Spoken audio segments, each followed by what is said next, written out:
Hi, I'm Megan Page and I'm a school psychologist in Fountain Fort Carson School District 8. A school psychologist is a special service provider that helps students from birth all the way up to age 21. I have been fortunate to be able to work with the district primarily at the elementary level, and then I also help here at the preschool. My favorite part would be the direct instruction where I'm actually pulling groups and working directly with students. At the elementary level, that looks like with kindergarten, I might push into the classroom during centers or purposeful play to help students be able to develop some skills to regulate emotions and handle frustration. As kids get older, then I'll usually pull students into a small targeted group where we might be working on things like social skills or emotional regulation and anger management. A school psych also does a lot in terms of observation and consultation.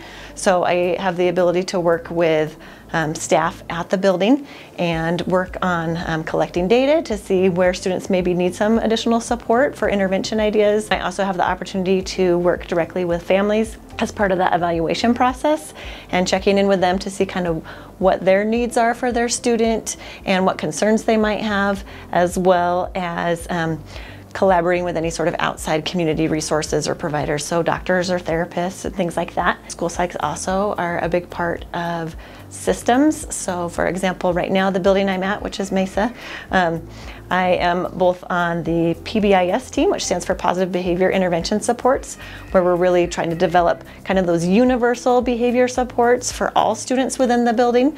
So I sit on that team, as well as our multi-tiered systems of support team, which, or our MTSS team, which is where we talk about where students may be struggling in an academic or a social or behavioral realm, and then as a interdisciplinary team talk about gathering that data, looking at interventions, putting interventions in place, and then seeing how well students respond to those interventions.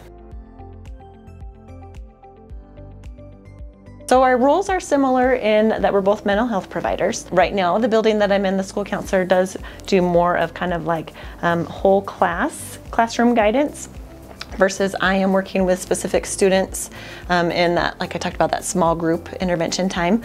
Also, the school counselor usually does things more on a short-term basis. So if a student is experiencing loss or grief or things like that, which I may still help with, but students on my caseload are usually demonstrating a need for long-term support with whatever that targeted area of identified need was.